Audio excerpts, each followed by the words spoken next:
Assalamualaikum warahmatullahi wabarakatuh. Halo guys, perkenalkan nama saya Arta Putri Ginting dengan NIM 2003020656, mahasiswi Prodi Agribisnis Fakultas Pertanian Universitas Samarinda.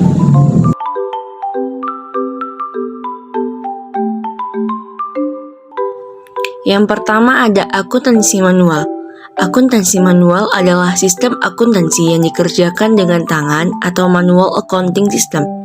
Proses akuntansi yang dilakukan dimulai dengan menyusun jurnal, melakukan posting, menyiapkan neraca sisa sampai menyusun laporan keuangan atau sistem yang berbasis kertas, di mana register jurnal dan buku besar, voucher, buku akun digunakan untuk menyimpan, mengklasifikasikan, dan menganalisis transaksi keuangan suatu organisasi.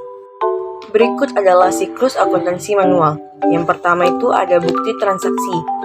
Kemudian masuk ke jurnal transaksi, setelah itu masuk ke buku besar, selanjutnya masuk lagi ke neraca saldo, setelah itu ke jurnal penyesuaian, ke neraca lajur, ke laporan keuangan, ke jurnal penutup, selanjutnya masuk ke jurnal pembalik, setelah itu masuk ke neraca saldo awal periode, dan masuk kembali ke bukti transaksi. Akuntansi manual memiliki kelebihan dan kekurangan.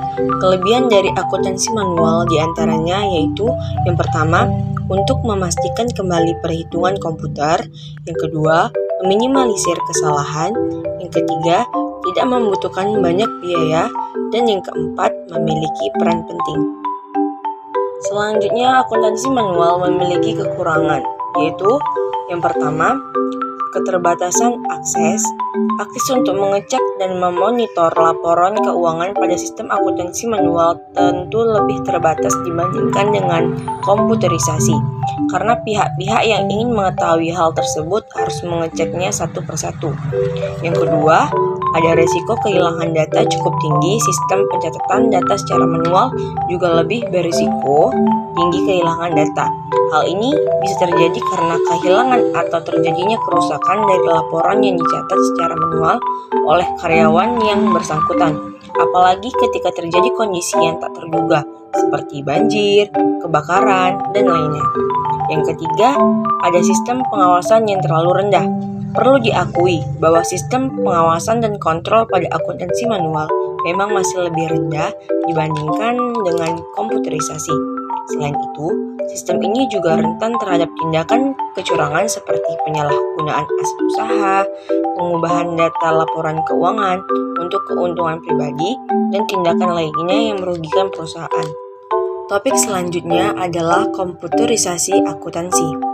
Komputerisasi akuntansi adalah sebuah sistem akuntansi di mana komputer sebagai teknologi untuk menjalankan aplikasi yang digunakan dalam mengolah transaksi akuntansi dan sekaligus untuk menghasilkan laporan keuangan dalam sebuah perusahaan. Adapun manfaat dari komputerisasi akuntansi diantaranya waktu lebih efektif, mencegah kesalahan, posting otomatis, pembuatan laporan otomatis, dan pencetakan dokumen otomatis. Komputerisasi akuntansi memiliki kelebihan dan kekurangan. Kelebihan dari komputerisasi akuntansi sendiri diantaranya, yang pertama ada akurasi tinggi, yang kedua adanya penyerapan otomatisasi, yang ketiga ada akses data menjadi lebih mudah, yang keempat keandalan atau reliabilitas laporan keuangan, yang kelima adanya skala perhitungan, yang ketujuh kecepatan dalam proses akuntansi, yang kedelapan keamanan data terjamin, dan yang terakhir lebih hemat dalam biaya. Adapun kekurangan dari komputerisasi akuntansi diantaranya, yang pertama butuh biaya untuk membeli perangkat, yang kedua butuh biaya untuk perawatan, yang ketiga diperlukan user atau operator yang memiliki pengetahuan tentang teknologi, yang keempat membutuhkan ketelitian yang ekstra, dan yang terakhir berisiko terjadi kerusakan pada sistem. Selanjutnya kita masuk ke topik yang terakhir, yaitu pembukuan.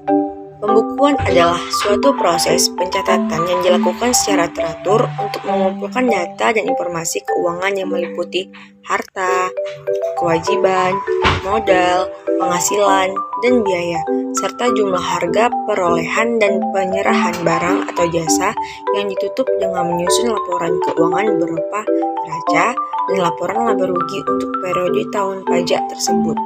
Adapun jenis-jenis pembukuan diantaranya yang pertama ada pembukuan catatan kas, yang kedua pembukuan inventaris barang, yang ketiga pembukuan persediaan barang, yang keempat catatan pengeluaran, dan yang terakhir adalah catatan pemasukan. Adapun manfaat pembukuan diantaranya yaitu yang pertama dapat mengetahui besarnya kerugian dan keuntungan pada perusahaan. Yang kedua, mengetahui setiap transaksi yang dilakukan oleh perusahaan, dan yang terakhir yaitu sebagai bahan penilaian bisnis. Baiklah, ini itu yang dapat saya sampaikan. Kurang lebihnya saya mohon maaf. Saya akhiri. Wassalamualaikum warahmatullahi wabarakatuh. Terima kasih.